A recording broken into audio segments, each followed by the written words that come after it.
Oh, hello, didn't see you there, and welcome back to Games in the Attic. I used to love Saturday mornings when I was a kid, waking up, creeping downstairs, pouring yourself a bowl of cereal, or if you was like me, Pop-Tarts and milk, sit down in front of the telly until your eyes bled, or Sweet Valley High or something came on, signifying the end of Saturday morning cartoons.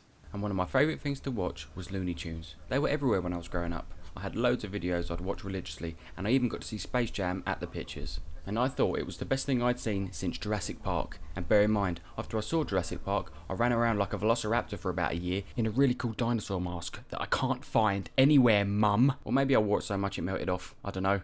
My family would buy me these amazing models from the Warner Brothers store, and my grandparents told me they still had some of the plastic bags from all the stuff they bought us as kids, and asked if I wanted them. At first I was like, what? Carrier bags? Don't be ridiculous. And then I saw them. Why did I want these? What's wrong with me? Am I a serial killer now? Is this how it starts? Will these bags be the canvas that I write all my fucked up beliefs on? Oh my god, what the fuck was that? Send help. Before it's too late. I think there's a homeless man outside. I think he wants the bags.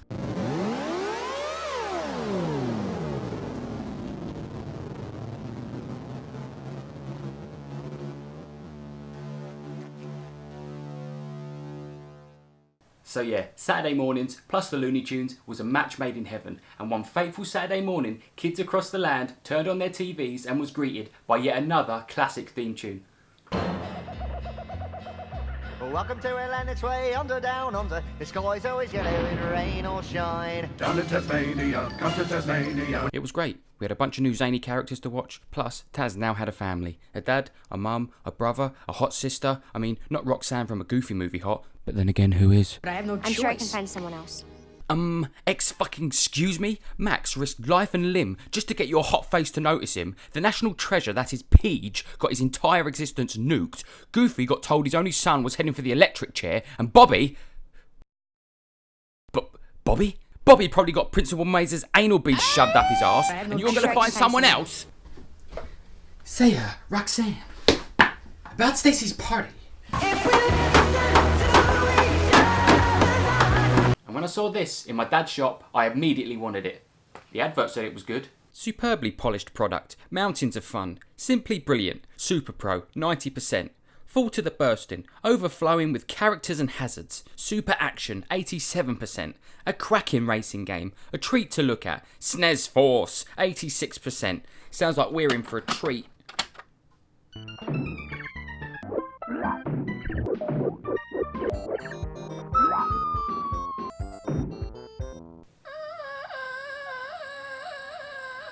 Yep, this is one of those times I chose wrong. When you first put the game in, there's no start screen, no option menu, and nothing telling you what to press. The opening screen is on a timer, and if you don't press start, it runs the test gameplay. Looks like they can't play either. So you just press start, and that's it, you're off. Catch the Kiwis. No bosses, no plot, just Taz hungry, eat Kiwi. Now let's start with the levels. This is the first level, and this is the last level. No difference. Every level looks the same, they just recycle the backgrounds and change the fucking colours. Oh wait, sometimes the road is thinner. Ooh, slow the fuck down with all that creativity, THQ. Okay, some of the sprites look good, and Taz's animations are the best thing in the game. Pressing L and R will make Taz blurt out shit that serves no purpose to the gameplay, and I honestly had more fun doing this than anything else in the game. The first few levels aren't that bad. There are 5 acts, and acts 1 to 4 consist of 3 levels plus a bonus stage. Act 5 has the last 3 levels, so 19 levels in all. When I first started playing, I thought there was an end to each level, but I'm afraid we have something else. Something sinister, something that has plagued gamers for generations. The time limit. And in a game like this, it's even worse, because you can't afford to take your eyes off the road. You can't risk those precious milliseconds it takes you to see how long you have left, because the hazards in this game are the fucking worst. The only things that you want to eat are the yellow kiwis to complete the stage, and the red birds, which adds 10 plus seconds to the timer. The blue birds just give you points, and I still have no idea what the green ones do, but they make this sound. Interesting. And catching the kiwis is no easy task. It's not like every time you see one it's in the bag. No, sometimes they speed up, just blissfully fucking off down the road. Sometimes they screech to a halt and disappear off the screen behind you. And sometimes they refuse to be eaten at all. Oh come on! How the fuck am I not eating you? Everything else you see in this game is out to get you. Starting with the least severe, we have the water and diarrhea puddles, which just slow Taz down and are easy to avoid. Next is the ice and oil spills, which makes Taz skid out of control and is one of the most ludicrous things I've ever experienced in a video game. And if you hit these things just right, it's like the world is coming to an end.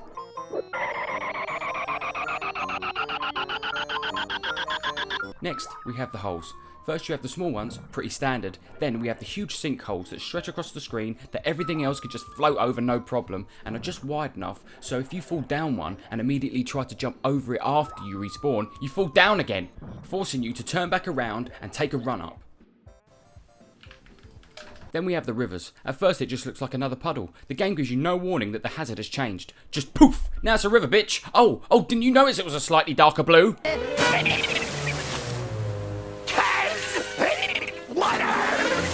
Everything at the side of the road is a hazard. Trees, rocks, cacti, telephone lines, signposts. If it's not on the road, it's dangerous and turns Taz into an accordion, making you spam up on the D-pad to unaccordion yourself.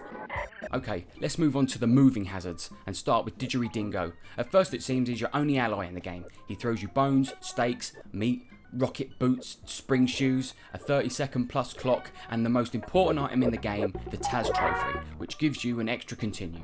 Why is this so important, you ask? Because there are no extra lives in the entire game. You don't get 3 lives, then when you're out of lives, you use up a continue like every other fucking game. No! You get 5 continues, that's it. You die or fail to complete a level in time and it's straight to the continue screen. What sort of sadists fucking programmed this? Especially in a game like this, where you can die in the most unfair ways possible. So knowing Didgeridingo is the only way to get a continue, you're always going to grab whatever he has. And more often than not, he either blows you up or punches you in the face!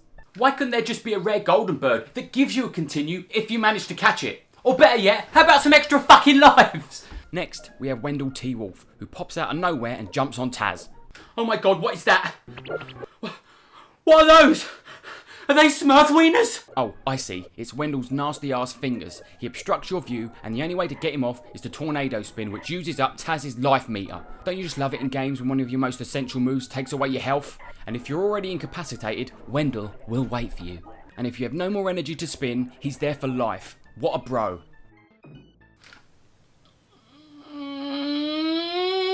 Next, we have the tour buses and Buddy the Boar. Avoiding them is easier said than done, and when they're combined with the hills, it's complete luck if you miss them. And the hills are one of the worst things in the game. They completely block your view, and the camera pans up to the fucking sky for some reason. You have no clue what's coming up, or which way the road bends, and if the depressed pterodactyl appears, he almost always catches you on the hills, because it forces you to the top of the screen, right into his talons, or claws, or whatever. Francis X Bushlad just shoots arrows, and Bullgator and Axel do more or less the same thing as the depressed pterodactyl. They catch you in a net and make you spam every direction on the D-pad trying to wriggle free. Leading to my biggest problem with the game. It physically hurts you. See, you have to push up on the D-pad to make Taz go forward, which is completely fucked because you also have to move left and right, and when I was a kid, my thumb was much smaller, so it was even harder to play and hurt even more. In an actual real-life good game like Mario Kart, you press B to go forward, leaving your thumb free for steering, but in this game, Y is eat, X is tornado spin, A is immediate stop, which I hardly ever used, B is jump, select pauses the game, and start does nothing. For reasons. So you could say in their defence that they had no other choice. Okay then, why the fuck did they waste L and R on throwing a tantrum? That's 2 wasted buttons that do the same fucking thing. Did nobody playtest this game? It fucking hurts. So let me paint a picture for you. You're nearly out of continues. Your thumb is aching because you've been playing this shit for 50 minutes. You're in kind of a zombified state. Every sound the game makes is like a needle to the nutsack. Then you see this picture pop up. What the fuck is that, you exclaim, and then it appears. The succubus, Thoth incarnate, the Taz-manian she-devil. This biblical Babylonian bitch is an insta-kill. That's right, if she catches you, it's straight to the continue screen or game over, and the only way to escape her is to use the tornado spin, and if Lady Luck is on your side, you just might survive. But if she isn't, this fucking happens. And check this bullshit out. I only have 30 seconds left and have 5 Kiwis to collect, so I have a near impossible task ahead of me, but I'm not giving up. I'm playing like my life depends on it. Suddenly, the depressed pterodactyl appears, so I don't want to jump and risk getting caught. But there's a gap, so I have to risk it to keep up with the Kiwis. But he catches me and...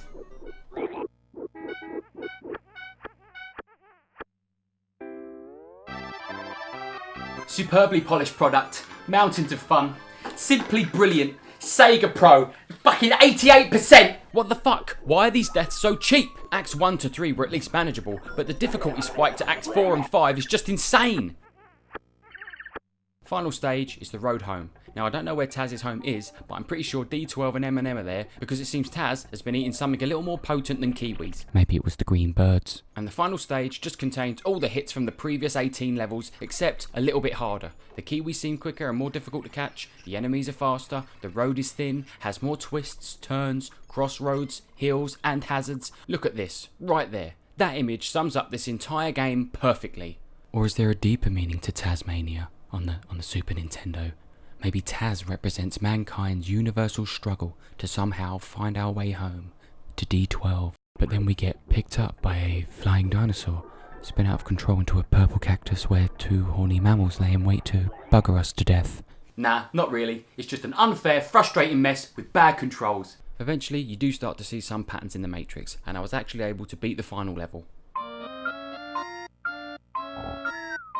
And do you know what you get for putting yourself through that physical and mental torture? Some shitty credits and the That's All Folks screen that you've been seeing for the past 4 hours.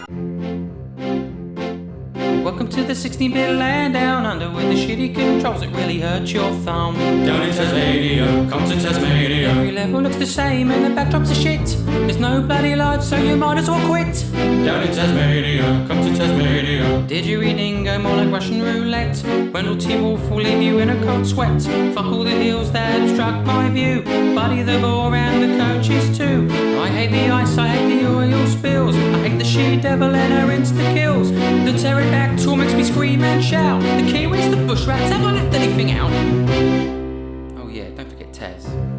Fuck Taz-mania, fuck Taz-mania, fuck Taz-mania. We mean you! On those lonely days when you don't seem to have a friend, and you're way too proud to ever make amends. Your life is filled with confusion.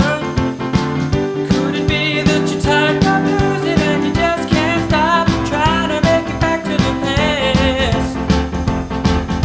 You just can't stop trying to make the good times last. Your life is filled with pain. Well, everybody's life's the same. Will you ever reach the top?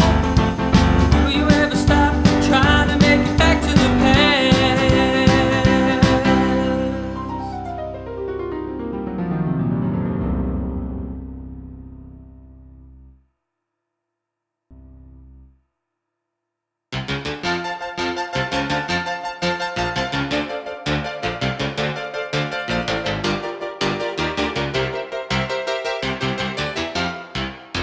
Good day, or good night should I say. Boner here, your ghoul from another fall on LA's Up All Night. More from Games in the Attic next week. But now, it's movie time, and we got the classic stoner comedy, Getting Spaced, starring Meryl Streep. But first let me say a quick thank you to our sponsor, Thoughtbox. Thoughtbox, because tits get clicks. And use our code for 44% off your first purchase. Now let's get spaced.